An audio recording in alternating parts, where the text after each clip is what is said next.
नमस्कार बंधुरा अन्नपूर्णार रान्नाघरे आपनादेर सबाइके स्वागत। आज के आमी आपनादेर देखाबो इलिश पातुरी। तार जोन्नो आमी निये नियेछि 1 केजी इलिश माछ। इलिश माछटाई किन्तु एखन आमी किछु लागाइनि, शुधु परिष्कार करे धुए रेखेछि। आर एई पातुरी करते आमार लागबे कालो सर्षे, सादा सर्षे, नारकेल, नुन, हलुद। रान्नाटा सर्षेर तेले होबे। सब समय मने राखबेन पातुरी मानेई सर्षेर तेल, सादा तेले किन्तु पातुरी हय ना। आर लागबे विशेष करे आमार काँचा लंका, जेटा आमाके प्रत्येकटा माछेर साथेओ दिते होबे एकटा करे एबं बाटातेओ दिते होबे। এই পাতুরি করতে কিন্তু আরও একটা জিনিস খুবই ইম্পর্টেন্ট, সেটা হলো কলা পাতা। কলা পাতা না পেলে আপনারা কচু পাতা, কুমড়ো পাতা বা লাউ পাতাও ব্যবহার করতে পারেন, কিন্তু কলা পাতার একটা আলাদা সুগন্ধ আছে, তাই কলা পাতাটা ব্যবহার করলেই সবথেকে ভালো হয়।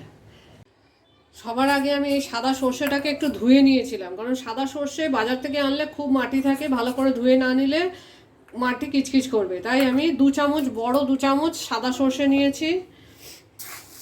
আমার যেহেতু 1 কেজি মাছ তাই মশলাটাও বেশি লাগবে। আমি 3 চামচ মতো কালো সর্ষে দেব এবং আধখানা নারকেল সব একসাথে দিয়ে পিষবো। 4টে কাঁচা লঙ্কা, আধখানা নারকেল সব একসাথে দিয়ে ভালো করে মিক্সারে পিষে নেব। দেখুন আমার বাটাটা হয়ে গেছে। বাটাটা কিন্তু একদম ঝোল হয়নি আর একদম শক্ত হয়নি, বেশ একটা থকথকে ব্যাপার হয়েছে। এবার আমি এতে দিয়ে দেব স্বাদ মতো নুন। আপনারা যে যেমন নুন খান সেরকমই নুন দেবেন। আমি কিন্তু মাছে আগে থেকে আর কিছু দিইনি। 1/2 টেবিল স্পুন হলুদ। পাতুরি মানেই সর্ষের তেলের গন্ধ, কাজেই আমি এর মধ্যে দিয়ে দেব 4 চামচ মতো সর্ষের তেল দিয়ে ভালো করে মিক্স করে নেব। খুবই ভালো করে মিক্স করে নিতে হবে যাতে পুরো মশলাটা মিক্স হয়ে যায়।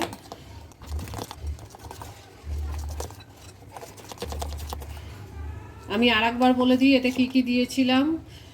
কালো সর্ষে, সাদা সর্ষে, নারকেল, কাঁচা লঙ্কা, আর এখন দিলাম নুন, হলুদ এবং সর্ষের তেল। এবার আমি এই মশলাটা থেকে কিছু অল্প মশলা নিয়ে এই আমার মাছগুলোর ওপরে দিয়ে দেবো। মাছগুলো কিন্তু শুধু ধুয়ে রেখেছি, এগুলো কাঁচা মাছ, এগুলোতে কিন্তু আমি আর আলাদা করে কিছু দিইনি। এটা দিয়ে ভালো করে মাখিয়ে রাখবো।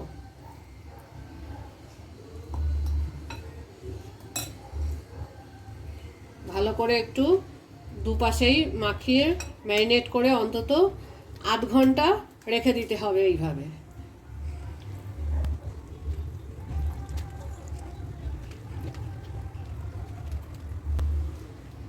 এবার আমার মাছগুলো যতক্ষণ ম্যারিনেট হচ্ছে 8 ঘন্টা সময়, ততক্ষণ আমি অন্য কাজগুলো করে নেব।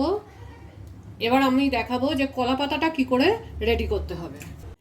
এই যে কলা পাতাটা আমি আগেই ধুয়ে রেখেছিলাম, এবার এটার উপরে একটা কাপড় দিয়ে ভালো করে মুছে নিয়েছি। এবার একটা বাটি থেকে সর্ষের তেল নিয়ে আমি এর মধ্যে সর্ষের তেল লাগিয়ে দেব। এইভাবে সব পাতাগুলোতেই একটু হালকা করে তেল লাগিয়ে দেব। এবার আমি পাতাগুলোকে গ্যাস জ্বালিয়ে একটা প্যানের উপরে হালকা করে সেঁকবো, যাতে পাতাগুলো যখন আমি মোড়াবো ফেটে না যায়। দেখুন কি করে করছি। দেখুন গ্যাসটা আমি একদম স্লো করে দিয়ে প্যানটাকে হালকা গরম করে নিয়েছি। এবার পাতাটাকে এখানে দিয়ে একটু আস্তে আস্তে যাতে গরম হয়ে যায় পাতাটা, সেরকম করব। পাতাটাকে একটু এইভাবে যাতে নরম হয় এবং যখন আমি মোড়াবো ভাজ না করার সময় ফেটে না যায়। খালি খেয়াল রাখতে হবে পাতাটা যেন পুড়ে না যায়।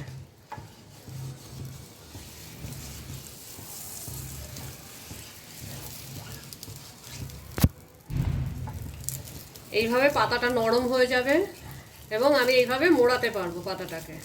এইভাবে আমাকে সব পাতাগুলোই করে নিতে হবে, যতগুলো মাছ ততগুলো পাতা করে নিতে হবে। আমি আমার সব পাতাগুলো এবার এইভাবে রেডি করে নেব, করে একটা জায়গায় একটা পাত্রের মধ্যে রাখবো। পরে মাছগুলো ম্যারিনেট হয়ে গেলে এতে মোড়াবো। দেখুন নরম হয়ে গেছে, ভাজ হয়ে গেছে। এবার কিন্তু আর এটা কিছুতেই ছিঁড়ে যাবে না।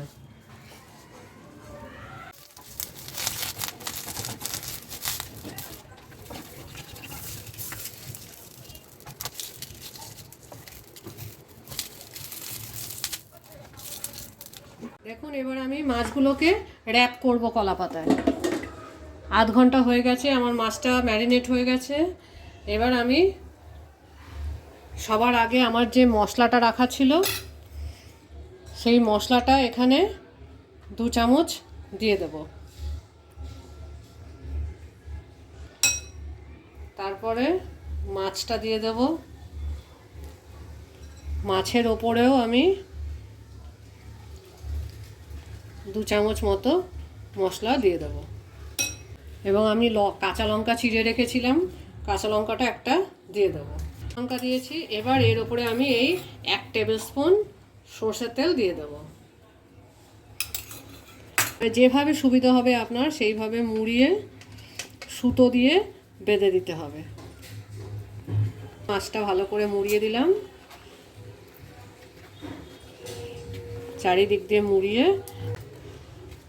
যে কোনো সুতো দিয়ে, রিলের সুতো হোক বা আপনাদের ঘরে যদি অন্য কোনো সুতো থাকে, যা কিছু দিয়ে ভালো করে জড়িয়ে দিতে হবে যাতে এটা ভাপানোর সময় খুলে না যায়।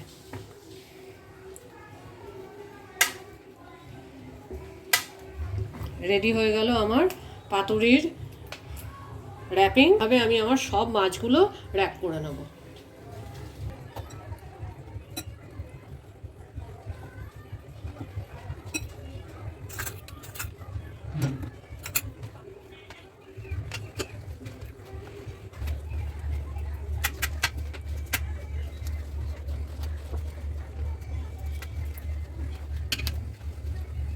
মাছগুলো সব র্যাপ করা হয়ে গেছে। এবার আমি এগুলোকে ভাপাবো। আমি একটা প্যান নিয়ে নিয়েছি, গ্যাসটা মিডিয়ামে রাখবো। 1 চামচ মতো সরষের তেল আমি প্যানে দিয়ে দিলাম।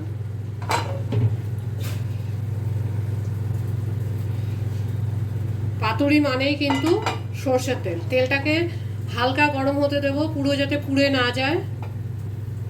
তেলটা গরম হয়ে গেছে, আমি গ্যাসটা একদম কমিয়ে দিয়েছি, একদম লো।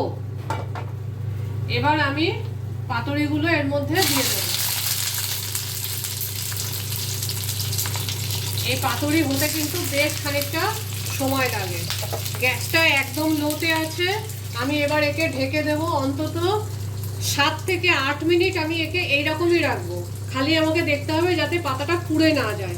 গ্যাসটা কিন্তু সবসময় একদম লোতে। পাতুরি হতে সময় লাগে, যেহেতু আমার মাছটা কাঁচা সেহেতু এটা সেদ্ধ হতে একটু সময় নেবে।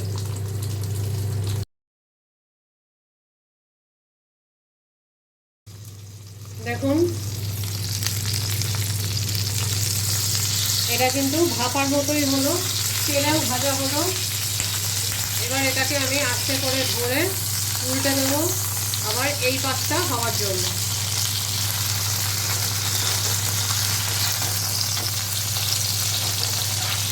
এই পাশটা দেখুন কি সুন্দর ভাজা হয়ে নরম হয়ে গেছে।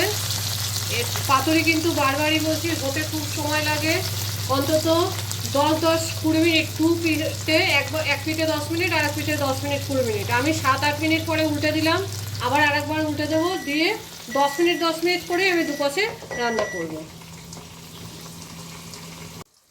দেখুন আমার দুপাশেই কিন্তু খুব ভালো করে কলা পাতাটা ভাজাও হয়ে গেছে এবং মাছটা সেদ্ধও হয়ে গেছে।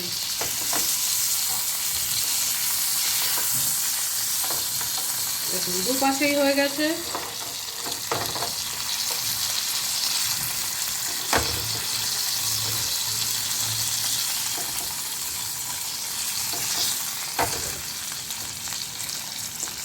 আমার পাতুরি কিন্তু রেডি।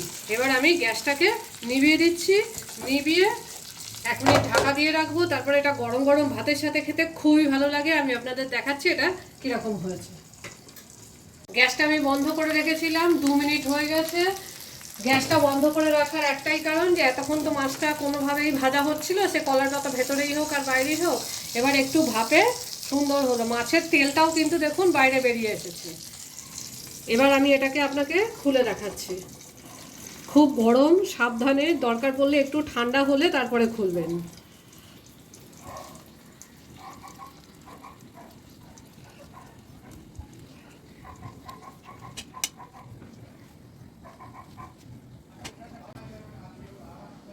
দেখুন কত সুন্দর পাতুরি হয়েছে, লঙ্কাটাও পর্যন্ত সেদ্ধ হয়ে সুন্দর হয়ে গেছে। মাছটা দেখুন কত নরম হয়েছে। এটা যেমন দেখতে সুন্দর হয়েছে তেমনই খেতেও টেস্টি। খুবই ভালো রান্না, একটু টাইম টেকিং, কিন্তু বাঙালিদের এটা একটা প্রিয় খাবার বলতে পারেন। বাঙালিদের প্রিয় এই ইলিশ মাছের পাতুরির রেসিপিটা যদি আপনাদের ভালো লেগে থাকে তাহলে আমাদের চ্যানেলকে লাইক, শেয়ার ও সাবস্ক্রাইব করবেন, আর বেল আইকনটা প্রেস করতে ভুলবেন না। কমেন্ট করে নিশ্চয়ই জানাবেন আপনাদের কেমন লাগলো, আর সাবস্ক্রাইব করে নিন যাতে আমাদের আরও অনেক ভিডিওস দেখতে পান আপনারা। Thank you for watching.